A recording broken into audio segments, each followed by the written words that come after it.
What's up, y'all? This is the A flat concert scale video for E flat instruments, which is just alto sax and bari sax. That's all. If you're not one of those two instruments, you're in the wrong place. Go away. Go find your video. Okay, saxophone players. So this is the key of A flat concert. Your first note is not A flat, but it's A flat concert pitch. So we label it that way. Okay, and so our first step is we're going to use this thing we call it the circle of fourths. We're going to use that to help us figure out our first note. For you, first thing I do is find the A flat on the circle because that's the name of the scale we're playing. You always go 3 clicks counterclockwise to find your first note. Counterclockwise goes in the opposite direction of a clock. All right, I go that direction. So I'm gonna go, here's my A flat. I go 1 step, 2 clicks, 3 clicks counterclockwise is where I'm going. So now I have found your first note. So down here at the bottom in these boxes, I'm gonna put my first note, F. We figured out that's our first note with our transposition. Then I'm going to write the letter names in these boxes of the scale. It goes in alphabetical order, so after F in the alphabet comes G. The next letter would be H, but there's no H in this musical alphabet, so we start over at A.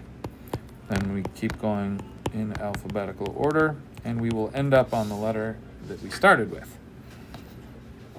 So now I have letter names. Then I need to figure out which notes are flat or sharp. Back to the circle of fourths I go. This is our scale F. This at the top of the circle where it says C there, that is 0 flats and 0 sharps. As I go this direction, you can see this highlighted spot right here where it says add flats. If I'm going that clockwise direction, I'm adding flats. So from 0 flats here to 1 flat here. And we're done already because that's the scale that you're playing. So I only need 1 flat.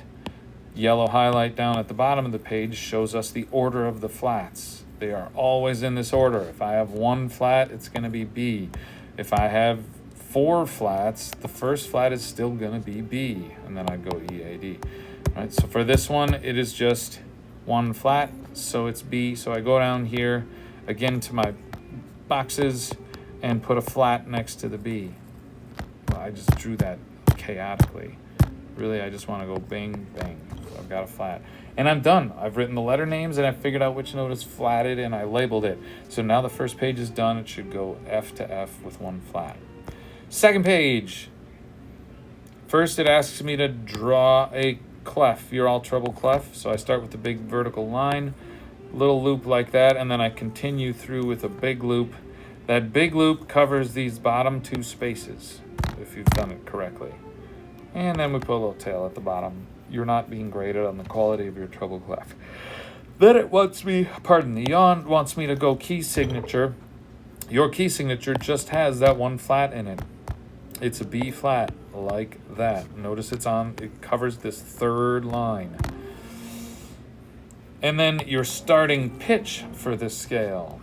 For altos, we are actually for all of you, you're starting on low F. Right? Your first note was F. We know that from this first page. And we're going to start here so nobody has to play up to screamy high F. So that's whether you're alto or bari, you're starting on low F.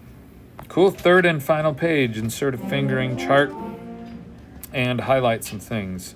So I'm going to bop over to my Schoology page for band. In your Schoology page, there's a folder full of fingering charts.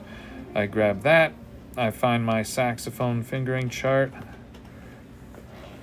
And what I like to do is just screenshot it. You can put it in Notability a different way if you want. I'll go there, grab that photo.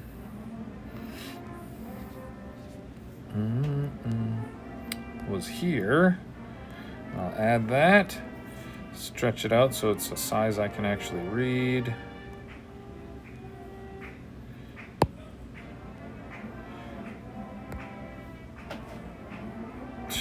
Be an old man and figure out how to use technology. All right. Anyway, something like that. Then I grab my highlighter and I highlight the notes for the scale. Notes for the scale were all listed on this first page in these boxes. So I'm going to use that to find the first note, which was F. So there, now I've got my fingering for the first note. The next note was G. The next note was A. And the next note was B flat, which has a couple of different fingerings. This one shows you a side B flat, so that's cool. Next note was C. Then we went D, then E natural, and then F. So now I've got the letter names and I've got the fingerings. So I'm ready to turn in this assignment, and I'm ready to start practicing that scale and see if I can figure out how to actually play it on my instrument. Good luck.